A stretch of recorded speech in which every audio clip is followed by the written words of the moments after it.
Selamat datang di Fokus Misionaris, channel yang membahas tokoh-tokoh misi yang mengubah dunia dengan Injil.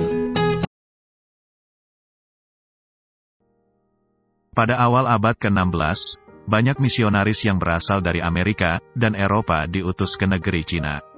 Pada tahun 1987, terjadi bentrokan antara perkumpulan pedang besar dengan umat Kristen, sehingga jatuh 2 korban jiwa, berkebangsaan Jerman, dan berakibat didudukinya kota pelabuhan Kiao Chou oleh Jerman. Kemudian pemimpin dari perkumpulan pedang besar mengganti nama perkumpulannya menjadi Tinju Keadilan dan Keserasian, dengan slogannya, yang berbunyi Lindungi King, Bantai Orang Asing.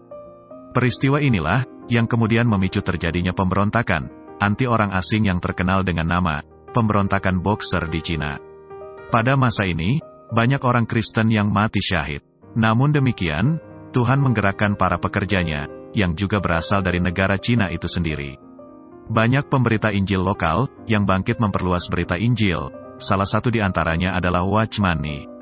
Watchman Nee lahir, pada tanggal 4 November tahun 1903 di Fuzhou, Tenggara Cina. Ibunya yang bernama Pislin, sudah memiliki 2 anak perempuan, saat mengandung Watchman Nee.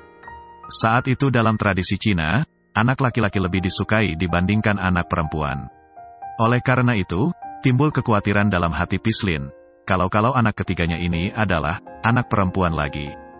Ditambah lagi, banyak orang yang mengatakan kepadanya, bahwa ia akan mengalami hal yang sama, dengan saudara perempuan suaminya, yang melahirkan 6 anak perempuan.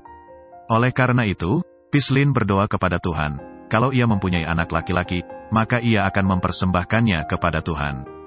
Doanya pun dikabulkan oleh Tuhan, dan ia melahirkan seorang anak laki-laki, yang diberi nama Henry Nee.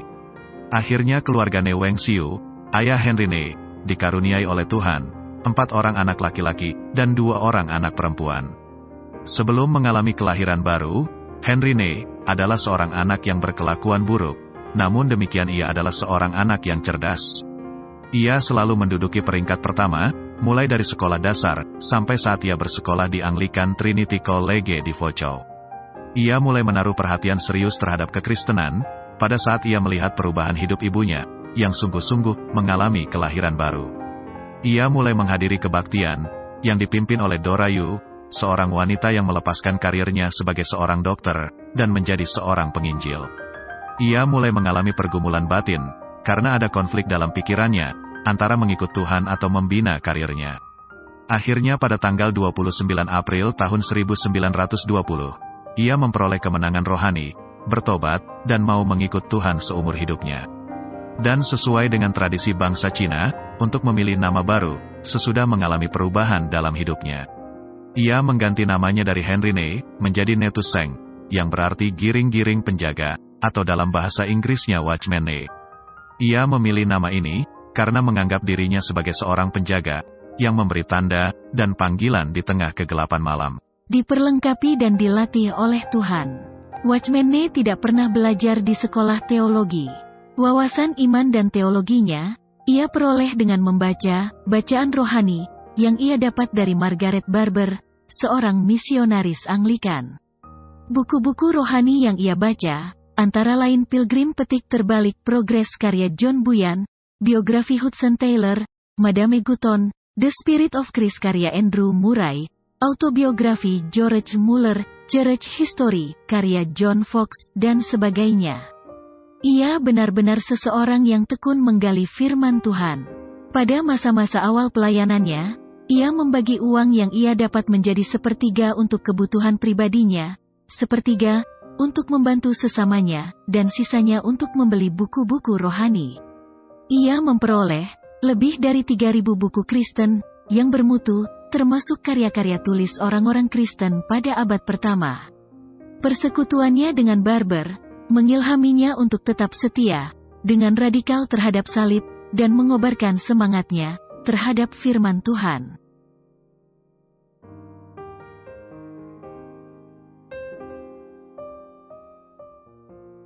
Setelah itu, persahabatannya dengan Miss Barber, dan biografi Hudson Taylor, yang ia baca, mempengaruhi hubungannya dengan uang. Ia mengetahui komitmen Taylor, yang hanya menceritakan kebutuhan finansialnya kepada Tuhan saja. Ia juga melihat Barber hidup dengan prinsip tersebut. Ia amat terkesan dengan cara-cara yang Tuhan lakukan untuk mencukupkan kebutuhan finansial Barber. Hal ini membuatnya semakin bertekad untuk menyerahkan segala kebutuhan hidupnya kepada Tuhan. Setelah bertobat, ia mulai terbeban untuk memberitakan Injil kepada teman-teman di sekolahnya. Ia menulis nama 70 temannya, dan secara teratur, mendoakan mereka satu persatu setiap hari. Dalam beberapa bulan, hanya satu dari antara mereka yang tidak mengalami kelahiran baru. Mereka mulai mengadakan persekutuan doa di Kapel Trinity, dan persekutuan ini terus berkembang hingga meluber sampai ke jalanan di Focho. Mereka juga kerap membagikan brosur yang berisi. Setelah pemberontakan Boxer, timbul gerakan anti-Kristen, kebencian bersifat politik, yang berkembang di Cina, terhadap segala hal yang berbau barat. Banyak pemimpin gereja, yang mendapat tekanan dari pemerintah Cina, agar berkompromi dalam beberapa hal. Dengan demikian, Watchman Nee yang dicap sebagai pengkhotbah radikal, mulai disingkirkan oleh rekan-rekan pelayanannya. Karena kecewa, ia pindah ke Mahsien, sebuah desa nelayan, yang tidak jauh dari misi Barber. Di sini, ia terus mempelajari firman Tuhan, secara lebih mendalam.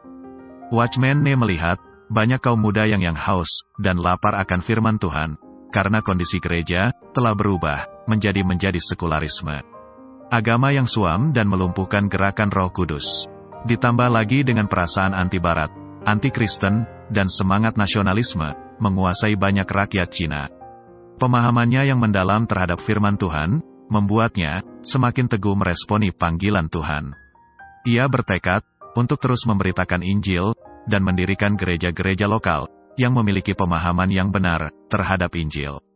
Tahun pertama dari 11 tahun masa pelayanannya dimulai dengan deraan penyakit TBC yang parah di tahun 1922. Dokter bahkan telah memvonis bahwa ia hanya akan bertahan hidup selama 6 bulan saja. Melihat kondisinya yang parah, teman-temannya membawanya ke tempat misi Barber, agar memperoleh perawatan. Meskipun sedang sakit parah, ia tidak mau menyerah. Perlahan-lahan, ia berhasil menyelesaikan bukunya, yang berjudul Manusia Rohani. Sakitnya kian bertambah parah, namun firman Tuhan di dalam 2 Korintus 1 ayat 2 berkata, dengan iman kamu berdiri teguh. Dan Markus 9 ayat 23, berkata tidak ada yang mustahil bagi Tuhan, muncul dengan jelas dalam pikirannya. Ia lalu bangkit dari tempat tidurnya, dan berjalan menuju rumah sahabatnya. Setiap langkah, ia berseru, berjalan dengan iman, berjalan dengan iman. Saat itulah Tuhan menyembuhkannya secara ajaib. Setelah kesehatannya pulih kembali, ia memutuskan untuk memindahkan pusat pelayanannya ke kota Shanghai. Di kota ini, ia mulai merintis pendirian gereja lokal di Hardoon Road. Gereja ini mulai bertumbuh, dan dalam waktu singkat, ia menjadi pembicaraan orang dari seluruh pelosok provinsi, bahkan sampai ke Inggris. Charles Barlow, salah seorang anggota London Group of Brethren, berkunjung ke Shanghai. Laporannya tentang kehidupan rohani dan perkembangan gereja di Hardoon Road membuat Group of Brethren, London, mengirim satu tim menuju gereja tersebut. Mereka mengundang Watchman Nee untuk datang ke Inggris. Watchman Nee menyanggupinya, dan pada usia 30 tahun, ia meninggalkan Cina dan menuju Inggris. Tanggal 19 Oktober tahun 1934, Watchman Nee menikah dengan gadis idamannya, Charity Chang. Namun Bibi Charity di Shanghai, melalui surat kabar nasional, menyerang karakter Watchman Nee. Ia dituduh melakukan transaksi yang curang dengan para investor asing. Hal ini memberikan kesempatan kepada musuh-musuh Watchman Nee untuk membagi-bagikan artikel yang menyerang pribadi Watchman Nee. Ia sempat mengalami depresi, namun dukungan teman-teman setianya dan pertolongan Roh Kudus membuat ia bangkit kembali. Bersama rekan-rekannya, ia lalu mencurahkan waktu untuk merintis jemaat lokal. Pada tahun 1937, ia diundang untuk memberitakan Injil di Manila. Pada saat yang bersamaan, Jepang mulai menduduki Cina. Bersama istrinya, Watchman Nee bergegas menuju Hong Kong, yang merupakan lokasi tempat tinggal orang tua Watchman Nee. Di Hong Kong, ia berjumpa dengan rekan-rekan misionaris yang memintanya datang lagi ke Inggris. Selama 4 bulan di Inggris, ia memberikan pelayanan pengajaran dan penulisan buku-buku rohani. Ia kembali mengalami duka cita saat menerima surat dari istrinya yang memberitahukan bahwa kandungannya mengalami keguguran. Ia ingin segera kembali ke Cina, namun Perang Sino-Jepang memaksanya tinggal lebih lama. Tahun 1941, Jepang kembali melancarkan serangan hebat terhadap kota Shanghai. Gereja di Shanghai mengalami kondisi yang buruk saat Jepang akan menyerang Hong Kong. Watchman Nee menerima kabar kematian ayahnya dan kembali ke Hong Kong untuk mengatur upacara pemakaman ayahnya. Saat kembali ke Shanghai, ia mengalami krisis keuangan yang sangat parah, namun Tuhan senantiasa menolongnya. Watchman Nee menerima bantuan dari sumber-sumber yang tidak terduga. Sebagian bantuan itu berasal dari orang-orang Kristen di Inggris. Saudara Watchman Nee, George, memintanya untuk menjadi mitra dalam mendirikan pabrik farmasi. Awal tahun 1942, pabrik tersebut pun didirikan. Banyak rekan kerja Watchman Nee yang bekerja paruh waktu di pabrik tersebut untuk memenuhi kebutuhan hidup dan pelayanan mereka. Keputusan Watchman Nee untuk bertindak seperti Rasul Paulus, yang melayani dan bekerja sendiri, membuat rekan-rekannya yang berpikiran sempit melarangnya untuk berkhotbah di gereja. Ia kemudian memindahkan pabriknya ke Chungking. Di sana, ia membuka pelatihan bagi hamba-hamba Tuhan yang berasal dari kaum awam. Bisnisnya amat berhasil, tetapi Watchman Nee tetap meluangkan waktu menjadi penginjil keliling. Atas usaha Witness Lee, para penatua di Shanghai sadar akan kelakuan mereka yang tidak terpuji terhadap Watchman Nee. Mereka kemudian mengundang Watchman Nee untuk memimpin sebuah konferensi Alkitab di Hardoon Road. Lebih dari 1.500 orang hadir untuk mendengarkan gembala mereka menyampaikan firman Tuhan. Tanggal 31 Januari tahun 1949, Tentara Pembebasan Rakyat China pimpinan Mao Zedong memasuki Beijing. Ini adalah langkah awal berkuasanya kaum komunis di China.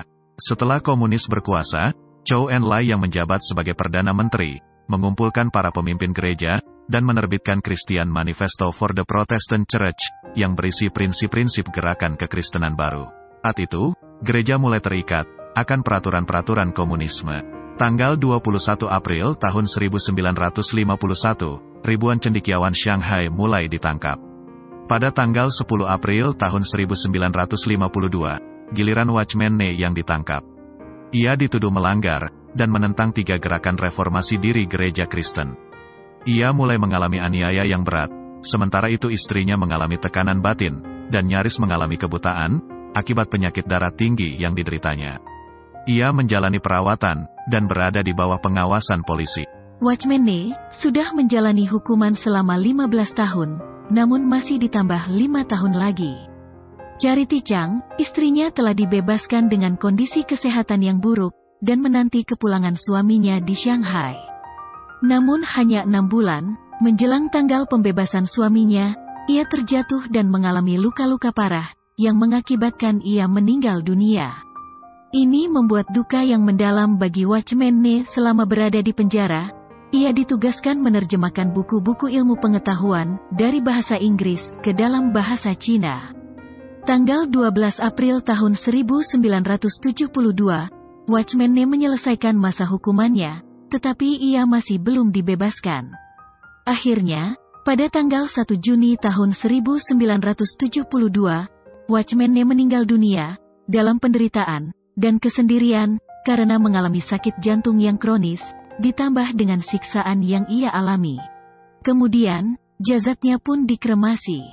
Saudara perempuan istrinya yang tertua, menerima kabar kematiannya, dan meminta abu jenazah Watchman Nee dikuburkan, bersama dengan istrinya di Quanzhou, kota Haining di Provinsi Zhejiang.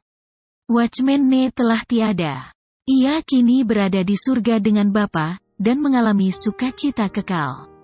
Selama pelayanannya, diperkirakan ada kurang lebih 400 gereja lokal, yang dirintis dan didirikan olehnya. Lebih dari 30 gereja lokal berdiri, melalui pelayanannya di Filipina, Singapura, Malaysia, Thailand, dan Indonesia. Hari ini Tuhan berkarya, melalui gereja-gereja tersebut, dan berkembang menjadi lebih dari 2.300 gereja, di seluruh dunia. Sampai di sini dulu, teman-teman kisah misionaris kali ini, mudah-mudahan, kisah ini dapat menjadi berkat. Terima kasih.